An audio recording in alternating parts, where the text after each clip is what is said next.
Alright, so I made a purchase which can only be described as a mistake. I bought the Opus. I've replaced my Ode with it, and the reason I did that is because I got one of these espresso machines, and turns out this machine not actually capable of working with espresso grinds.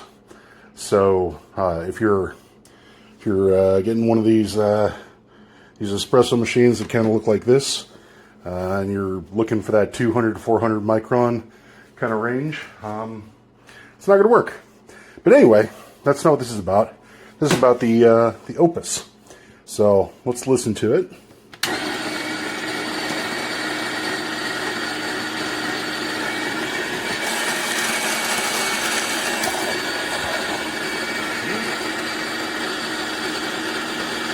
The instructions there tell you what to do.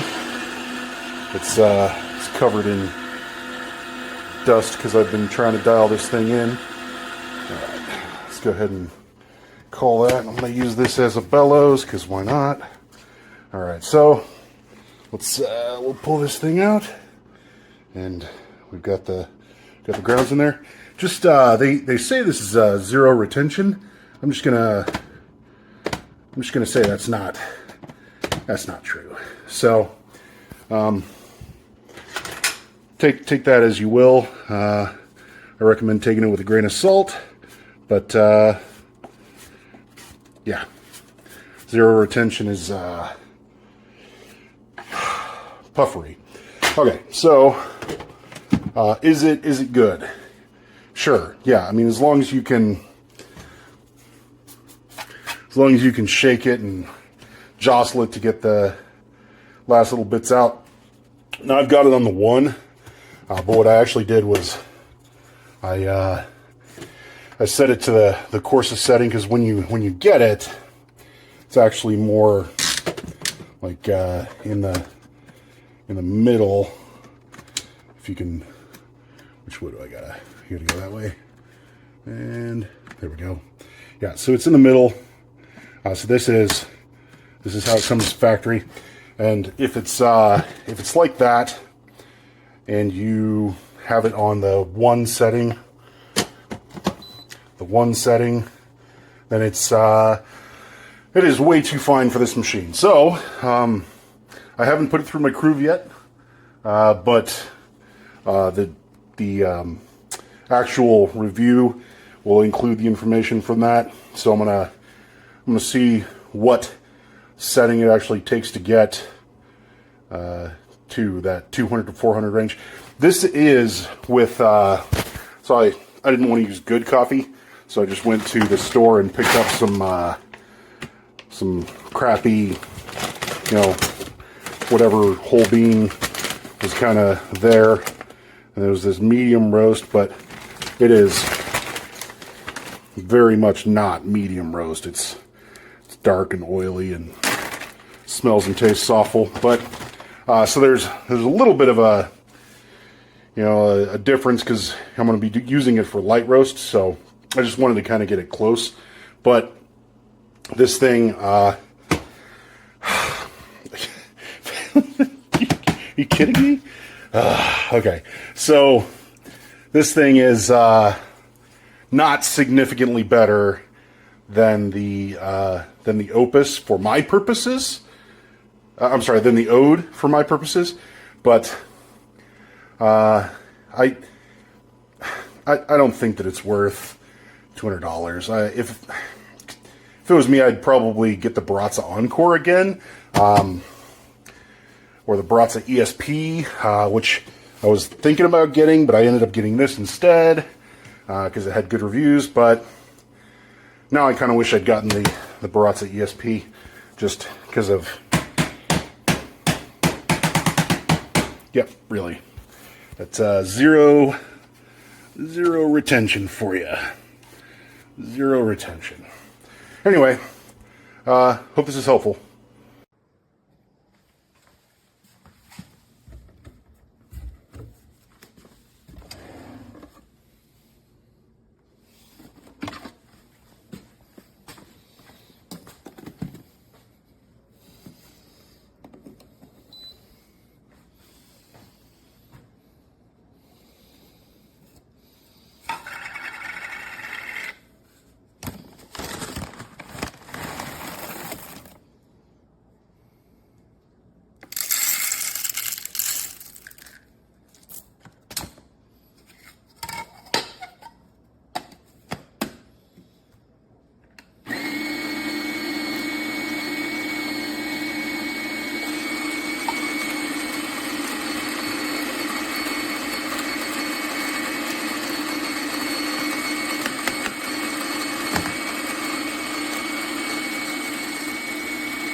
It's crazy.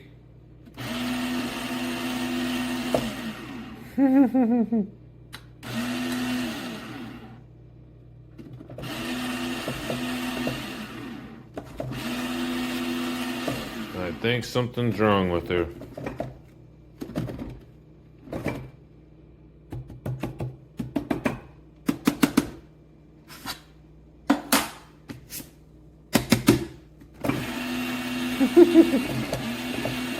Don't leave it plugged in, because it'll just work on its own.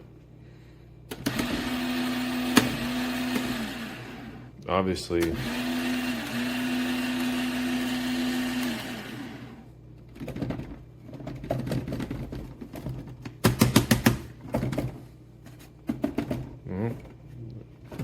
It's fine now. Yeah, I don't know. If you are someone who enjoys an elevated coffee experience at home, this coffee grinder is for you. Let me show you why I like it so much. So first of all, it has 11 different settings depending on the type of coffee that you want to brew. I always forget which number goes with what type of coffee I'm trying to grind. So very conveniently, they have it written on the inside so you never forget. So you can see there's espresso, AeroPress, pour over. I typically do French press or cold brew, so these will make it much finer. Another feature that I love is that you can time your grind. So one press gives it for 30 seconds, 2 short presses will grind for 60 seconds, 3 presses, 90 seconds, and if you press and hold, it'll do 2 minutes. So really just depending on how many coffee beans you are grinding. Another thing I like is this little container where the coffee grinds go directly into. I think there's like a magnetic base or something because it fits perfectly and it kind of like latches in. It just holds in place. This is what the inside looks like, and I just used mine, but it's very easy to clean.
Okay, overall, I like this grinder, but a major flaw.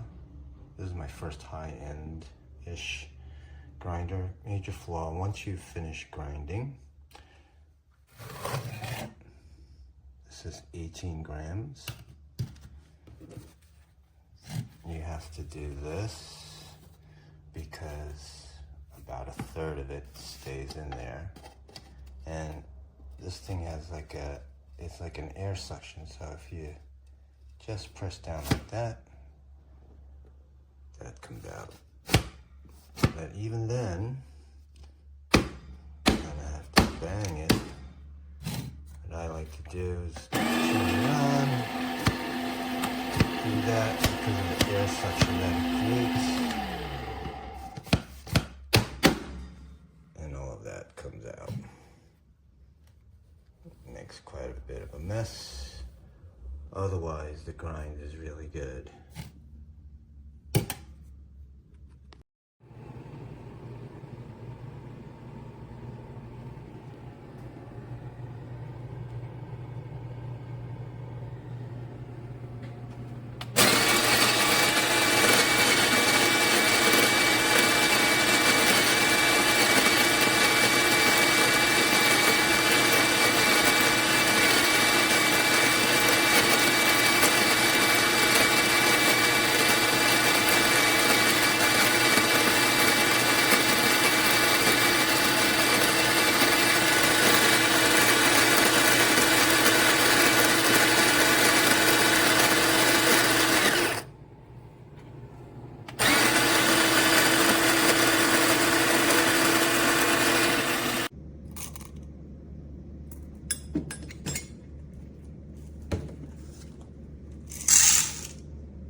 I just got the fellow Opus Conical Burr grinder. Yes, that's a mouthful, but it's a super sleek coffee grinder. It's got 41 different options. Got a little guide here. Shows you different settings that you want to put it at, which correspond to this here. You can take this off to clean. Another part you can clean there.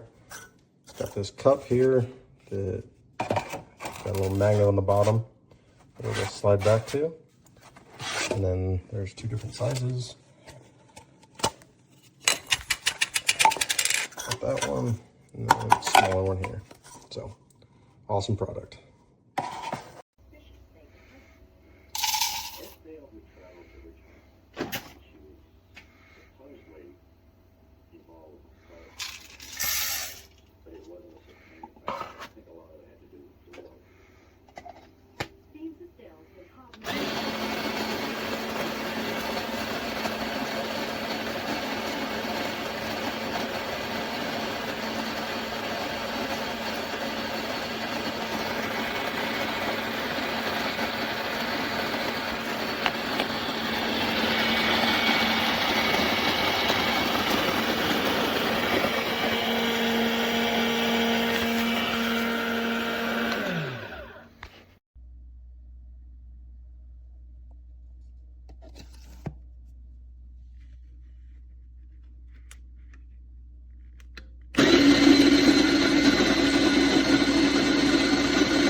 Hey guys, I have my fellow Opus Conical Burr grinder that makes espresso and coffee. It grinds up the coffee beans. I already had the coffee beans inside. You just do one short press for 30 seconds here.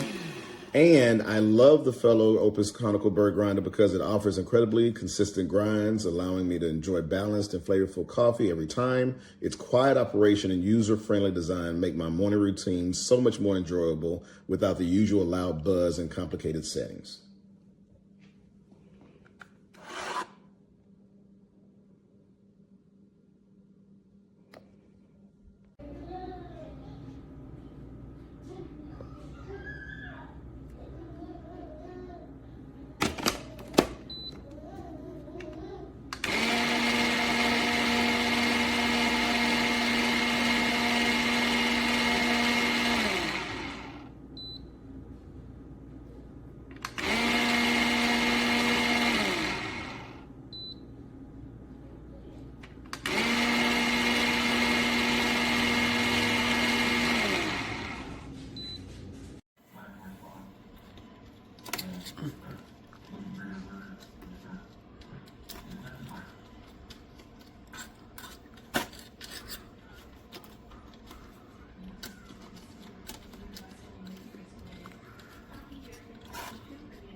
I am absolutely in love with my new fellow Opus Conical Burr coffee grinder. It lets me adjust to how I want to grind my coffee and even has a magnetically aligned catch. It even comes with a dosing cup if you want to make espresso. I use this to make some fresh cold brew and all my family loved it for the holidays. I love how it's quick and easy to use, also versatile for the type of coffee I want to make. Add some creamer and enjoy.